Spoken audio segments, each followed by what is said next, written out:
오늘 이 시간 함께 읽을 하나님의 말씀 호세아 11장 7절부터 9절까지의 말씀입니다. 호세아 11장 7절부터 9절까지의 말씀 총 3절이라 모두 다 같이 한 목소리로 말씀 읽도록 하겠습니다. 호세아 11장 7절 말씀부터 다 같이 읽도록 하겠습니다.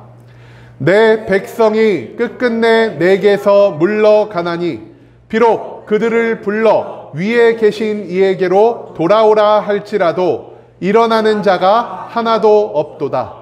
에브라임이여 내가 어찌 너를 놓겠느냐. 이스라엘이여 내가 어찌 너를 버리겠느냐. 내가 어찌 너를 아드마같이 놓겠느냐. 어찌 너를 스보임같이 두겠느냐. 내 마음이 내 속에서 돌이키어 나의 긍휼이 온전히 불붙듯 하도다.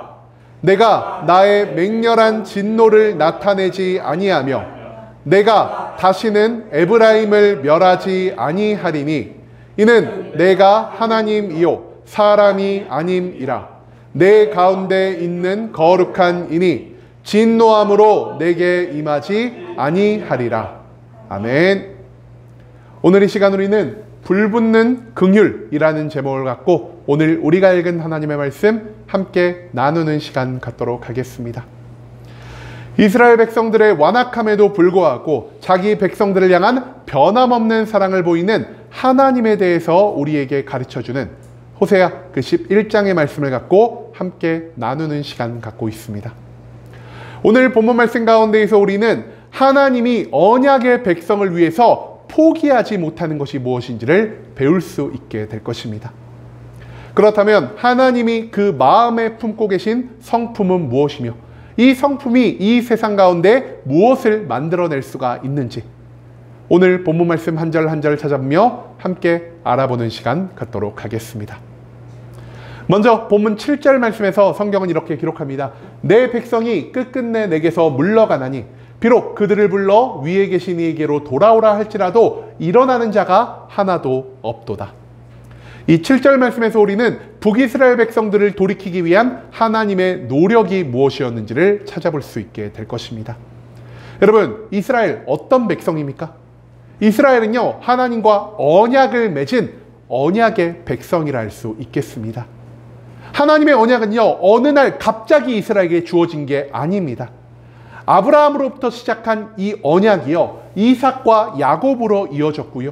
그리고 출애굽 시기의 광야 가운데에서 이스라엘 백성들이 하나님을 만나는 것으로 이 언약이 완전하게 체결이 되었다라는 것입니다.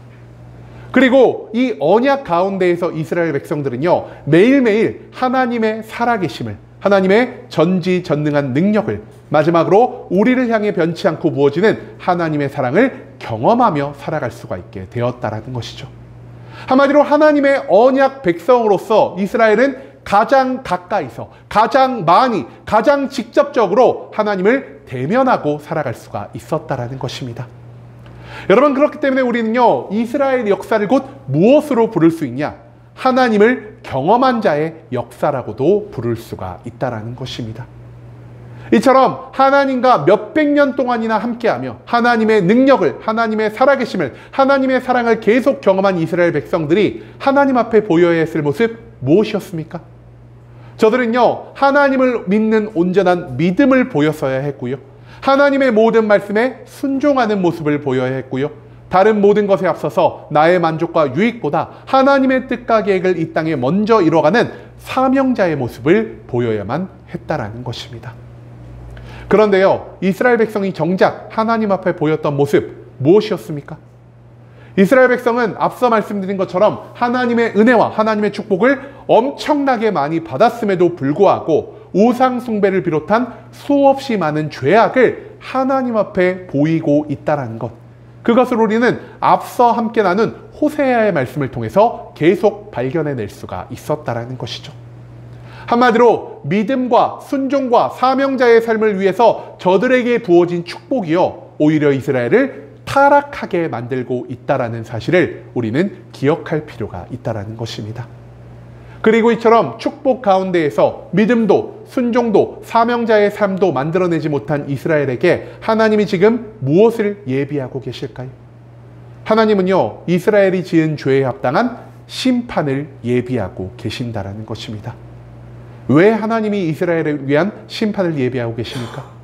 하나님이요, 이 땅 가운데에서 누구보다 죄악을 미워하시는, 그리고 그 죄가 작은 것이든 큰 것이든 그것에 연연하지 않으시고 그 죄에 합당한 심판을 내리시는 정의로운 성품을 가지신 분이기 때문이라는 사실을 우리는 수없이 많은 성경의 말씀을 통해서 찾아볼 수가 있다는 것입니다.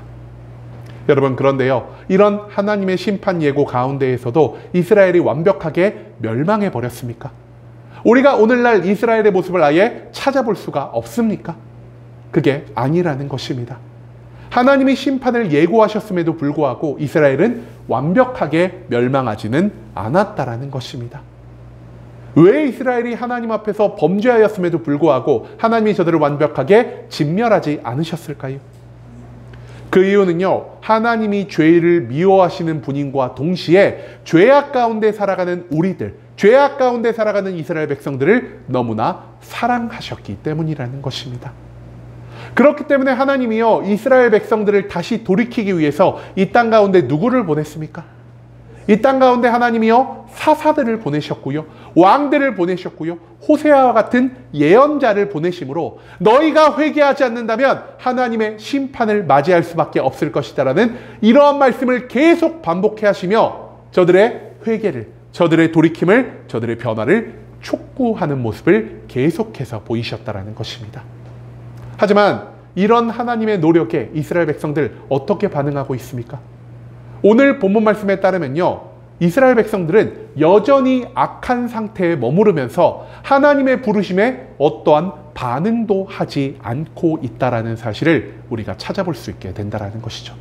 한마디로 이스라엘을 회개케 하고 이스라엘을 돌이키게 하고 이스라엘을 변화시키려 하는 하나님의 몇백 년간의 노력에도 불구하고 이스라엘은 하나님이 원하시는 삶의 모습을 만들어내지를 못했다라는 사실, 그것을 우리는 이 7절 말씀 가운데에서 배울 수 있게 된다는 것입니다. 그 다음 이어진 8절 말씀에서 성경은 이렇게 기록합니다. 에브라임이여, 내가 어찌 너를 놓겠느냐?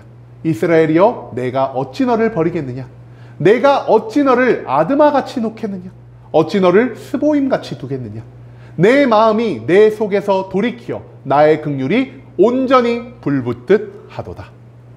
이 8절 말씀에서 우리는 이스라엘 백성들을 향한 하나님의 놀라운 사랑을 찾아볼 수 있게 될 것입니다. 하나님은요, 오늘 이 말씀에서 자신의 사랑을 드러내시기 위해서 과거 가나안 땅에 존재했던 두 개의 도시를 우리에게 말씀하고 계십니다. 이 두 개의 도시 무엇이냐? 첫 번째는 아드마요, 두 번째는 스보임이라는 도시입니다. 그런데요, 우리는 이 도시를 아무리 찾아봐도 오늘날 이스라엘 지도 가운데에서 찾아볼 수가 없습니다. 그렇기 때문에 많은 성경학자들이 도대체 이 도시가 어디에 있었을까라고 연구를 해보니까요, 이스라엘의 과거 어떠한 지역에 이 두 개의 도시가 있었음을 추측해 볼 수가 있었다는 것이죠. 여러분, 이스라엘 남단에 보면은요, 사해라는 바다가 있습니다. 사해라는 바다, 말 그대로요, 너무 짠기가 많아가지고 사람이, 물고기가 살아갈 수 없는 그러한 바다를 우리가 사해라고 부르고 있다는 것이죠. 이 사해 남쪽으로는요, 평야가 쭉 펼쳐져 있는데요, 그 사해 남부 평야에 있는 도시 가운데 하나가 아드마와 스보임이었다라는 것이죠. 그런데 이 아드마와 스보임 주변에 어떤 도시가 있었을까요? 우리가 너무나 잘 알고 있는 창세기에 등장하는 도시 두 개가 함께 존재하고 있었습니다. 바로 이곳에 소돔과 고모라가 함께 존재하고 있었다라는 것이죠. 여러분, 아드마와 스보임을 우리가 찾아볼 수 없는 이유 무엇이냐? 이 아드마와 스보임도요, 소돔과 고모라와 마찬가지로 하나님 앞에서 범죄하였기 때문에 하나님이 하늘에서 내리는 불비의 심판 가운데에서 완전히 멸망하여 지금은 그 흔적을 찾아볼 수 없게 되었기 때문이라는 것입니다. 한마디로 성경에서요, 아드마와 스보임은 하나님의 정의와 하나님의 심판을 나타내는 대표적인 도시로 나타나고 있다는 것이죠. 그런데 지금 하나님이 이 아드마와 스보임을 말씀하시며 어떤 것을 선포하고 계시죠? 나는 아드마와 같이, 스보임과 같이 이스라엘을 대하지 않겠다 말씀하고 계십니다. 한마디로 지금 이스라엘은요, 소돔과 고모라처럼 아드마와 스보임처럼 하나님 보시기에 온갖 더러운 죄악을 짓고 살아가고 하나님을 벗어나 이방의 우상을 숭배하며 살아가는 죄악을 저지르고 있지만 하나님이 이 죄악된 나라를 완전히 멸망시키지 않겠다라는, 한마디로 아드마와 스보임처럼 흔적조차 찾아보지 못할 정도로 멸망시키지 않겠다라는 이 말씀을 오늘 8절 말씀을 통해 선포하고 계신다라는 것입니다. 한마디로 이스라엘은 수없이 많은 죄악을 저질렀음에도 불구하고 지금 심판에 따른 멸망을 유예받고 있다는 걸 하나님은 이 말씀 가운데 남겨놓고 계신다는 것이죠. 그런데 왜 하나님은 이스라엘을 멸망시키지 않으셨을까요? 우리가 앞서도 나눴지만 이스라엘을 향한 하나님의 멈추지 않는 사랑 때문이었다는 것입니다. 그리고 이 8절 말씀에서 하나님이 자신의 사랑을 무엇으로 표현하고 있습니까? 내가 너를 향한 불붙는 듯한 긍휼을 가지고 있다라 표현하고 계신다라는 것입니다. 한마디로 죄를 미워하시고 죄를 심판하시는 이 하나님보다 그 안에서 이스라엘을 향한 사랑을 나타내신 하나님, 불붙는 듯한 긍휼을 가지고 계신 하나님이여 더욱더 큰 지분을 차지하고 있기 때문에 하나님은 저들을 즉시 심판하지 않으시고 저들의 멸망을 유예하는 모습을 보이고 있다는 것이죠. 여러분, 성경 가운데 나온 하나님의 성품 무엇입니까? 하나님은 크게 두 가지의 성품을 가지고 계십니다. 첫 번째는 정의고요, 두 번째는 사랑입니다. 하나님이 무엇을 통해 정의를 나타내십니까? 죄를 미워하시는 심판의 모습을 통해서 자신의 정의를 드러내고 계신다는 것입니다. 그렇다면 이 땅 가운데 하나님의 사랑이 무엇으로 나타나고 있습니까? 이스라엘을 여전히 멸망시키지 않으시고 저들을 구원하시려는 하나님의 계획 가운데에서 우리가 하나님의 이 사랑을 찾아볼 수가 있다는 것이죠. 그런데요, 이스라엘이 죄를 짓고 그와 동시에 하나님의 사랑을 받고 있습니다. 이게 두 개가 말이 안 되죠. 내가 저 사람을 사랑하는데 어찌 심판할 수가 있겠습니까? 하지만 내가 정의로운 성품을 가졌는데 내가 사랑하는 이라도 마땅히 심판을 내려야 하지 않겠습니까? 하지만 그럼에도 불구하고 이스라엘 백성들이 심판을 유예받을 수 있었던 이유는요, 하나님의 마음 가운데 정의와 사랑이 똑같은 분량으로 있었던 것이 아니라 하나님의 정의보다 하나님의 사랑이 조금 더 컸기 때문이라는 사실을 오늘 이 말씀은 우리에게 알려주고 있다는 것입니다. 그렇기 때문에 하나님은요, 즉시 이스라엘을 멸망시키지 않으시고요, 계속해서 저들의 회개를, 저들의 돌이킴을 요구하는 모습을 보이고 있다는 것, 이것을 우리는 이 8절 말씀 가운데에서 잊지 말아야 한다는 것이죠. 그리고 마지막 9절 말씀에서 성경이 이렇게 기록합니다. 내가 나의 맹렬한 진노를 나타내지 아니하며 내가 다시는 에브라임을 멸하지 아니하리니 이는 내가 하나님이요 사람이 아님이라. 내 가운데 있는 거룩한 이니 진노함으로 내게 임하지 아니하리라. 이 9절 말씀에서 우리는 북이스라엘 백성들을 향한 하나님의 또 다른 계획을 찾아볼 수 있게 될 것입니다. 여러분, 오늘 이 9절 말씀에서 가장 중요한 말씀 무엇이라 할 수 있을까요? 이 9절 말씀에서 가장 핵심이 되는 말씀 무엇이냐? 바로 두 번째 줄에 있는 거, 내가 다시는 에브라임을 멸하지 아니하실 것이다 라는 말씀입니다. 그런데요, 이 말씀 가운데에서 가장 중요한 단어가 무엇일까요? 맞습니다. 바로 다시는 이라는 단어입니다. 여러분, 다시라는 말은 무엇을 의미하는 것일까요? 내가 다시 너에게 무엇을 하지 않겠다라고 말을 하면요, 이전에는요, 내가 무언가를 당신에게 했다라는 말이 되는 것입니다. 한마디로 다시 내가 너를 멸망치 않겠다라는 것은요, 이미 북이스라엘의 하나님의 심판과 멸망을 예고받았음을 의미하는 것입니다. 하지만 저들이 심판과 멸망을 감당할 것이되 여전히 살아남게 될 것이요, 그들이 살아남은 이후에는 하나님이 똑같은 심판으로 저들을 멸망시키지 않겠다라는 약속의 말씀을 남기고 계신다라는 것이죠. 한마디로 우리는 이 다시라는 말씀을 통해서 이스라엘을 향해 변치 않으시는 하나님의 놀라운 사랑, 그 불붙는 듯한 긍휼을 발견해낼 수가 있다는 것이죠. 그리고 이 말씀을 통해서 하나님이 이스라엘 백성들에게 무엇을 드러내고자 하셨을까요? 하나님은요, 북이스라엘 백성들이 저들의 죄악으로 인해 심판을 피해가지 못할 것을 말하고 계십니다. 하지만 그럼에도 불구하고 여전히 심판 가운데에서 하나님이 저들을 완전히 멸망시키지 않으실 것이다라는 이 희망을 갖게 해주고 계신다라는 것입니다. 한마디로 북이스라엘 백성들의 수많은 죄악 가운데에서 여전히 하나님을 믿고 살아가던 그 소수의 사람들을 하나님은 위로하고 계시고요. 그 심판의 고통 가운데에서 나의 죄를 깨닫고 하나님께 회개하며 돌이킨 그 모든 자들에게 하나님이 힘과 능력을 허락하셔서 그들의 믿음을 끝까지 붙들고 나아갈 수 있도록 이 다시라는 말씀을 통해 하나님은 저들을 위로하고 계신다라는 것, 그것을 우리는 이 말씀 가운데에서 찾아볼 수 있게 된다는 것입니다. 그리고 마지막으로 하나님이 이스라엘 백성들에게 무엇을 말씀하고 계시냐? 하나님은 굉장히 뜬금없는 말씀을 하십니다. 나는 사람이 아닌 하나님이다라고 말씀하고 계신다라는 것이죠. 여러분, 하나님이 하나님이란 거 모르는 이스라엘 백성들이 있었을까요?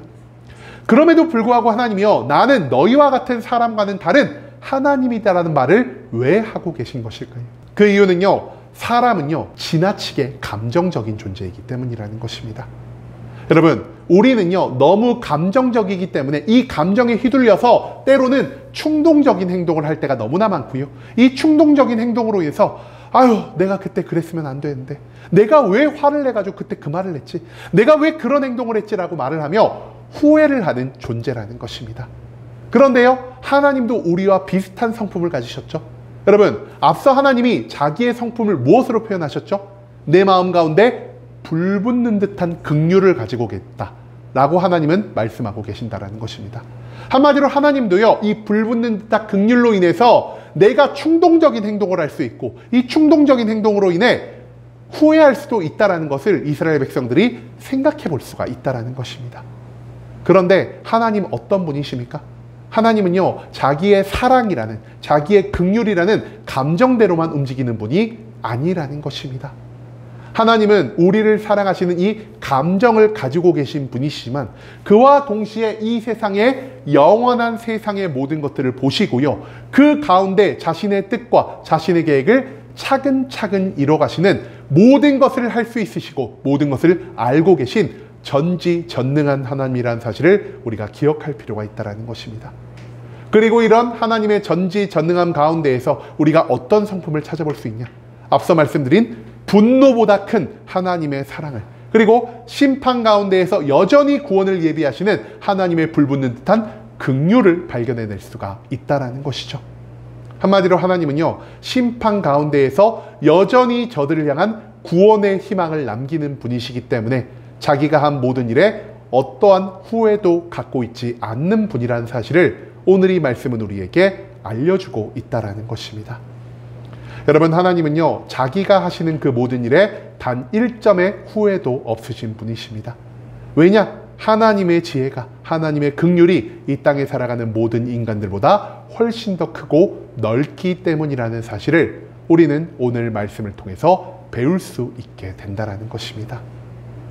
여러분, 오늘 본문 말씀에서도 하나님은요, 자기가 가지고 계신 두 가지의 성품을 우리에게 알려주고 계십니다. 하나님이 가지고 계신 첫 번째 성품 무엇이냐? 바로 정의의 성품입니다. 이 정의로운 성품으로 인해 하나님은 이 세상 누구보다 죄를 미워하시는 분이시고요, 그자가 큰 죄를 지었든 그자가 작은 죄를 지었든 그 죄에 합당한 심판과 멸망을 내리시는 분이 바로 하나님이라는 사실을 우리는 이 첫 번째 성품 정의를 통해서 배울 수 있게 되었다는 것입니다. 하지만 하나님은요, 정의만을 가지고 있는 분이 아니십니다. 하나님은 그와 동시에 사랑의 성품을 가지고 계신 분이라는 것이죠.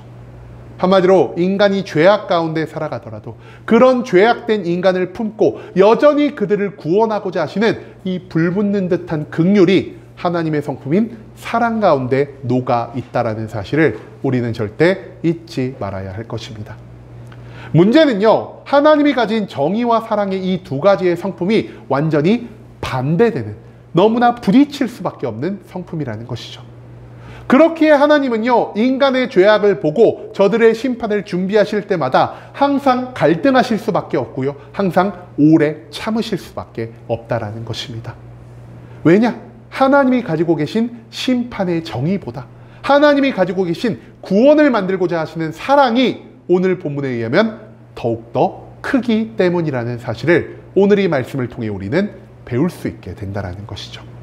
한마디로 하나님은 어떤 상황 가운데에서도 우리를 절대로 포기하지 않으시는 사랑과 긍휼을 풍성히 가지고 계신 하나님이라는 사실을 우리는 이 말씀 가운데에서 기억할 필요가 있다는 것입니다. 여러분, 이런 하나님의 사랑으로 인해, 이런 하나님의 긍휼로 인해서 우리는 나의 삶에 발생하는 모든 일 가운데에서 희망을 가지고 살아갈 수가 있습니다. 왜냐? 내가 비록 죄악 가운데 있다 하더라도 여전히 그 죄악 가운데에서 나를 향한 심판을 뛰어넘는, 나를 구원하고자 하시는 하나님의 사랑이 이 성경 말씀 가운데 증거되고 있기 때문이라는 것이죠.